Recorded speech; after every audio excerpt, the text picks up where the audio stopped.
Professor Nageshwar గారి కొన్ని వ్యాఖ్యలు విపరీతంగా హల్చల్ చేస్తున్నాయి.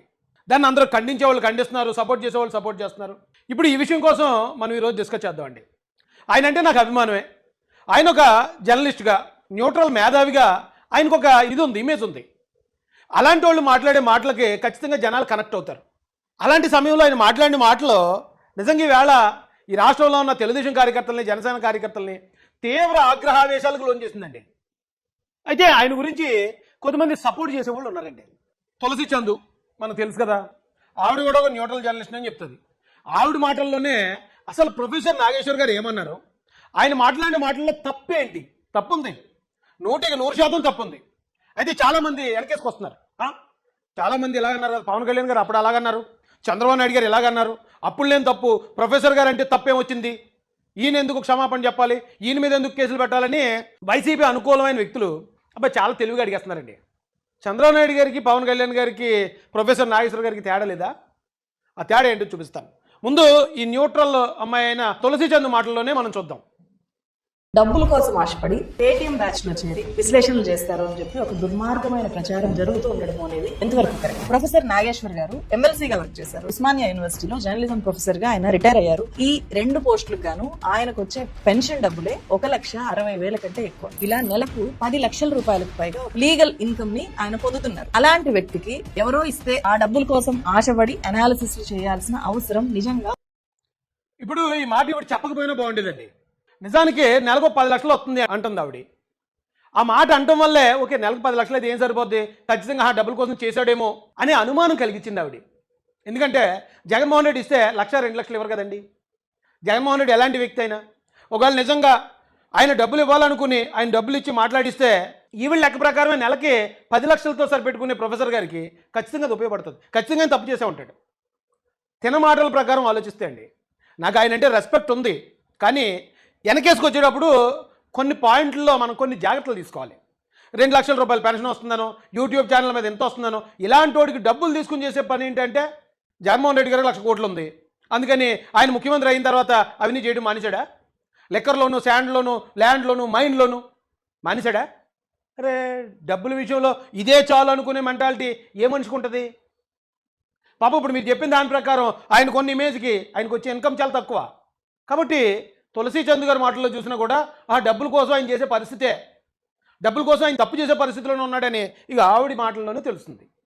ఏమండి నిజంగా ఉంటుందా? అండ్ 2009లో ఆయన పోటీ చేసినప్పుడు సాక్షాత్తు చంద్రబాబు నాయుడే ఫోన్ చేసి నాగేశ్వర గారు మీకు సపోర్ట్ చేస్తున్నాం, మీ ఎలక్షన్ ఫండ్కు డబ్బులు పంపుతా ఉన్నాడు, నేను గౌరవంగా రిజెక్ట్ చేశాను. ప్రొఫెసర్ నాగేశ్వర్ గారి మీద టీడీపీ, జనసేన కార్యకర్తలు సోషల్ మీడియాలో తీవ్ర స్థాయిలో దాడి చేయడం మాత్రమే కాదు, కాకినాడ జిల్లా కర్పవరంలో అలాగే ఇంద్రపాలెం ఈ 2 పోలీస్ స్టేషన్లోనూ ఆయన మీద 2 ఎఫ్ఐఆర్లు నమోదయ్యాయి. అందుకే ప్రొఫెసర్ నాగేశ్వర్ ఏమన్నారు?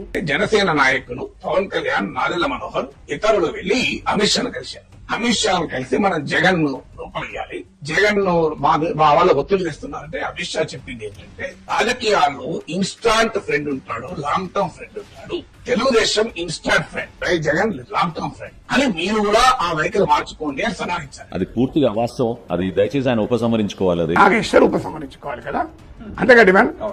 నేను బేషరతుగా నా వ్యాఖ్యలు ఉపసంహరించుకుంటున్నాను. ఇప్పుడు ఆయన ప్రొఫెసర్ అండి, ఆయన రాజకీయ నాయకుడు కాదు. ఫస్ట్ అందరూ గుర్తుపెట్టుకోవాల్సింది ఆయన ఏమన్నాడు ముందు, ఓన్లీ పవన్ కళ్యాణ్ గారు, నాదెండ్ల మనోహర్ గారు మాత్రమే ఇలా అమిత్ షా గారు కలిశారట. వాళ్ళ ముగ్గురు మాత్రమే కలిసినప్పుడు మాట్లాడుకున్న మాటలు ఈయనకి ఎలా తెలుస్తాయి? పోనీ ఒకవేళ 4వ వ్యక్తి 5వ వ్యక్తి ద్వారా తెలిసే అనుకుందాం, లేదా ఇంకొకరు ఎవరో పవన్ కళ్యాణ్ గారు వచ్చి ఎవరితోనో మాట్లాడితేనో, నాదెండ్ల గారు వెళ్ళి ఎవరితోనో మాట్లాడితేనో ఆ మాట్లాడినప్పుడు ఎవరెవరు ఉన్నారో వాళ్ళు ఈయనకి చెప్పారు అనుకుందాం. అలా చెప్పినప్పుడు ఇప్పుడు నాదెండ్ల గారు వచ్చి ఖండించారు, అదేం కాదు, ఏం మాట్లాడుతున్నారు, అదంతా అవాస్తవం అన్నాడు ఆయన. ఎందుకు ఆ విధంగా మాట్లాడారో నాకు తెలియదు, ఎవరు మాట్లాడారో తెలియదు. అది పూర్తిగా అవాస్తవం. అది దయచేసి ఆయన ఉపసంహరించుకోవాలి. అది కరెక్ట్ కదా ఇన్ఫర్మేషన్. ఇతర పార్టీల గురించి మేము వెళ్ళి చర్చించాల్సిన అవసరం అసలు లేదు. ఆ సంభాషణ అసలు ఏనాడు కూడా జరగలేదు. అది చాలా పొరపాటు. అది నాగేశ్వరరావు డెఫినెట్ గా విడ్రా చేసుకోవాలని భావిస్తాను. నిన్న పవన్ కళ్యాణ్ గారు ప్రెస్ మీట్ పెట్టి చాలా చిరాకు పడ్డాడు ఆయన. నేను ఎవరిని అరెస్ట్ చేయితే నేను ఎదుగుతానని అనుకోవడం ఏంటి, నేను కష్టపడి దేనన్నా తట్టుకోనకు వచ్చినోడిని నేను వెళ్ళి ఎవరినో అరెస్ట్ చేయమని అంటాం ఏంటి అని ఆయన అన్నాడు. నేను అమిత్ షా గారు మాట్లాడుకుంటా ఉంటే ఆయన పక్కనే ఉండి విన్నట్టుగా మాట్లాడు. ఆయనకి నేను ఏదో చెప్పానంట, ఆయన నన్ను తిట్టారంట. వైసీపీ నాయకుడి గురించి అంటే ఆయనకి జైలుకి వెళ్ళిపోవాలి, అరెస్ట్ చేయాలంటే ఆయన అంటే క్లాస్ తీసుకున్నాను. అంటే ఒక్కటి జైలుకి వెళ్ళిపోయి ఒకరికి ఏదైనా అయిపోతే దానివల్ల జనసేన ఎదుగుతారు, పవన్ కళ్యాణ్ ఎదుగుతాడు. అంత దిగజారుడు మైండ్ సెట్ ఉంది. అసలు దానికోసం పాలిటిక్స్కి వస్తాం? ఎంత తెగించే గుణం అంటే వస్తాం పాలిటిక్స్కి? అలాంటి నేను కూర్చోబెట్టంటే వైసీపీ నాయకుడు అంటే ఆయన జైలుకి వెళ్ళాలని చెప్పానని ఈయన ఊహించుకొని చెప్తారు. అదో పెద్ద న్యూస్ అది. ఆయన అన్నప్పుడు మరి నేను ఏం చేయాలి? నిజంగా ఆయన ప్రొఫెసర్ న్యూట్రల్ వాస్తవంగానే చెప్పేవాడు అయితే ఏం చేయాలి? ఏమంటే నాకు ఇదిగో పలానా వ్యక్తి చెప్పాడు, అయితే తప్పు అతనిదై ఉంటుంది, అతను అబద్ధం చెప్పి ఉంటాడు, కానీ నేను చెప్పింది అబద్ధం కాదని అతను తన నిజాయితీ నిరూపించుకోవాలి కదా. అది వదిలేసి వెనక్కి తీసుకోమంటారా? ఓకే, నా వ్యాఖ్యలు వెనక్కి తీసుకుంటాను అంటే అర్థం ఏంటి?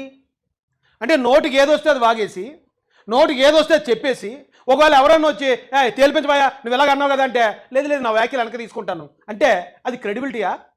ఒక ప్రొఫెసర్కి ఉండాల్సిన లక్షణమా? ఒక జర్నలిస్ట్కి ఉండాల్సిన లక్షణమా? ఏ సోర్సు లేకుండా ఆయన అన్న మాట ఎంత పెద్ద మాట తెలుసా? ఆ మాట వల్ల ఇగో పవన్ కళ్యాణ్ గారు నారాయణ గారు వెళ్ళారట, ఇప్పుడు అమిత్ షా గారు వాళ్ళు అందరూ కుమ్మక్క అయిపోయారట, తెలుగుదేశం పార్టీని ఏకాకి చేస్తారట అని అర్థం వస్తుంది. అందులో తెలుగుదేశం కార్యకర్తలందరిలో ఖచ్చితంగా ఏంటి ఇలా జరిగిందా అనే ఒక అనుమానం, అభద్రతాభావం పవన్ కళ్యాణ్ గారి మీదో లేకపోతే జనసేన వాళ్ళ మీదో ఏర్పాటు అయ్యే విధంగా కుట్ర పన్ని మాట్లాడిన మాట అది. క్రిమినల్ కాన్స్పిరసీ అది. అదేం ఆషామాషిగా మాట్లాడిన మాట కాదు.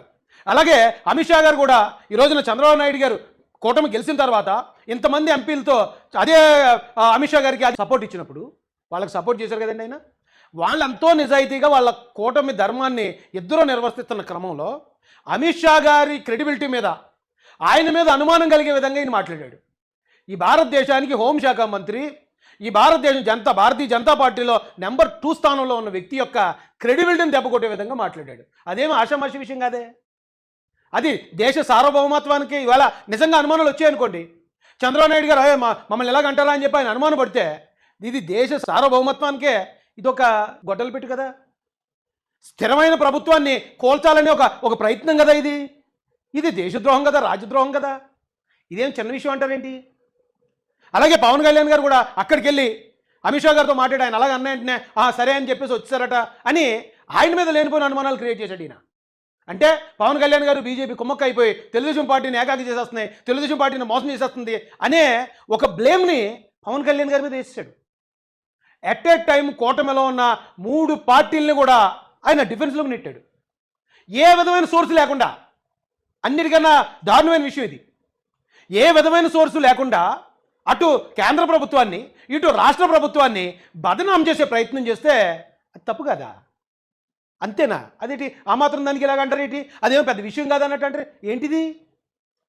పోనీ ఈయన ఒకవేళ రాజకీయ నాయకుడు అనుకోండి, నిజంగా జగన్మోహన్ రెడ్డి ఆ మాట అన్నాడు అనుకోండి, ఓకే నమ్మిన వాళ్ళు నమ్ముతారు, నమ్మని వాళ్ళు నమ్మరు, ఎందుకంటే అతను ప్రతిపక్ష నాయకుడు కాబట్టి పట్టించుకోరు. అదే మాట చంద్రబాబు నాయుడు గారు ఒకవేళ జగన్ గారిని అంటే నమ్మిన వాళ్ళు నమ్ముతారు, నమ్మని వాళ్ళు నమ్మరు. పవన్ కళ్యాణ్ గారు అంటే నమ్మిన వాళ్ళు నమ్ముతారు, నమ్మని వాళ్ళు నమ్మరు, ఎందుకంటే వీళ్ళందరూ రాజకీయాల్లో ఉన్నారు కాబట్టి ఒకళ్ళు విమర్శించుకోవడం కామనే అనుకుంటారు. ఇతనికి పని ఏంటి? ఇతను ఏ కారణం ఉందని చెప్పి ఇంత పెద్ద బ్లేమ్ని 3 పార్టీల మీద, 3 పార్టీల యొక్క ఆ బంధం మీద అనుమానం కలిగించే విధంగా ఒక న్యూట్రల్ బ్యాక్గ్రౌండ్ నుంచి వచ్చేసి అంత పెద్ద మాట అనేసి ఇప్పుడు వాళ్ళు తేల్చు, నువ్వు తేల్చబోతే మీకు కేసులు పెడతావు అనగానే ఏంటండి నా మాటలు ఉపసంహరించుకుంటాను అంటే ఒక మాట అనేసి ఆ మాట అంతా ప్రజల్లోకి వెళ్ళి లేనిపోయిన అనుమానాలు క్రియేట్ చేసిన తర్వాత నేను ఉపసంహరించుకుంటానంటే సరిపోద్దా? ఇప్పుడు ఎవడో వచ్చేసి పొడిచేస్తాడండి, పొడిచేసి చచ్చిపోతాడు, ఆ చచ్చిపోయాక సారీ అండి నేను చూసుకోలేదండి అని నేను సారీ చెప్పేస్తున్నానండి అంటే వదిలేస్తారా? ఏం మాట్లాడుతున్నారు నాకు అర్థం కాదు. ఈయనకి ఏం పని ఉంది? ఈయన ఒక నిజంగా వాళ్ళ వైసీపీ కార్యకర్త అనుకోండి, వైసీపీ నాయకుడు అనుకోండి, ఇలాంటి 100 అనుమానండి, 100 అనుమానాన్ని ఎవరు పట్టించుకోరు. ఇక తెలుగుదేశం జనసేన వాళ్ళు దాని గురించి పెద్దగా ఆలోచించారు, ఆ వైసీపీలో ఉన్నారు కాబట్టి అంటారులే అనుకుంటారు. ఇక అలాగే కార్యకర్తలు ప్రజలు కూడా దాన్ని పెద్ద పట్టించుకోరు. కానీ ఈయన ఏ బ్యాక్గ్రౌండ్లో ఉన్నాడు? ఈయనేమో కమ్యూనిస్ట్ బ్యాక్గ్రౌండ్ అంటాడు ఆయన, అలాగే నేను న్యూట్రల్ జర్నలిస్ట్ని అంటాడు. సోర్స్ లేకుండా మాట్లాడడం ఇంత పెద్ద బ్లేమ్ ఏం మాట్లాడుతున్నారండి? ఆయన మళ్ళీ ఆ తెలంగాణలో అరెస్ట్ చేస్తే కుదరదనేమో కొందరు, జర్నలిస్ట్ని అరెస్ట్ చేస్తే కుదరదు. ఏంటి జర్నలిజం ఇది? ఏమంటే గతంలో జర్నలిస్టులు ఎలా ఉండేవారు తెలుసా?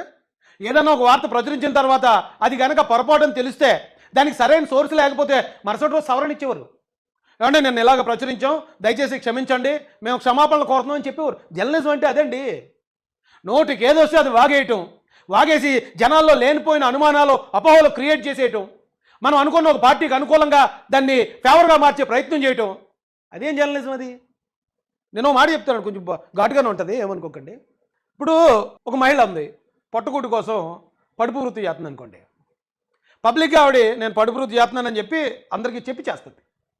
అది చాలా బెటర్. ఎందుకంటే అదేమి దాయలేదు ఆవిడ, దాయకుండా ఆవిడ పొట్టకూటి కోసం లేకపోతే వాళ్ళ పిల్లల కోసం చేయాల్సింది చేస్తుంది, పబ్లికే చేస్తుంది. అది కూడా చాలా బెటరే. అదే ఒక భార్య భర్తతో కుటుంబంతో ఉన్న ఒక భార్య భర్తకి పిల్లలకి తెలియకుండా వేరే వాళ్ళతో అక్రమ సంబంధం పెట్టుకుందంటే అది వ్యభిచారం కన్నా దారుణం అండి. చాలా జాగ్రత్తగా ఆలోచించండి. ఒక భార్య భర్త అన్ని చూసుకుంటున్నాడు, పిల్లలు ఉన్నారు, చక్కని కుటుంబం ఉంది, ఈ కుటుంబానికి చెందిన మహిళగా అతని భార్యగా వీళ్ళకి తల్లిగా చలామణి అవుతుంది పబ్లిక్లో. అలాంటిది వేరే వాళ్ళతో అక్రమ సంబంధం పెట్టుకుందనుకోండి, అన్నిటికన్నా ఘోరం అది. ఆవిడతో పోలిస్తే వ్యభిచారం పబ్లిక్గా చేసే మహిళకి బెటర్. ఎగ్జాంపుల్ నేను ఎందుకు చెప్పానంటే, ఇప్పుడు ఒక పార్టీలో ఉన్నాడు అనుకోండి, ఎవరన్నా ఓ పార్టీలో ఉండి ఆ పార్టీ తరపున నువ్వేం మాట్లాడినా చెల్లుతుంది, ఏ ఆరోపణలన్నా చెయ్యి. కానీ మనం ఉండేదేమో వేరే బ్యాక్గ్రౌండ్, న్యూట్రల్ బ్యాక్గ్రౌండ్. ఈ న్యూట్రల్ బ్యాక్గ్రౌండ్లో ఉంటూ మేధావిగా కొనసాగుతూ జర్నలిస్ట్గా కొనసాగుతూ మనం ఒక పార్టీకి అనుకూలంగా అక్రమ సంబంధం నేర్పడం అన్నిటికన్నా ఘోరం అండి.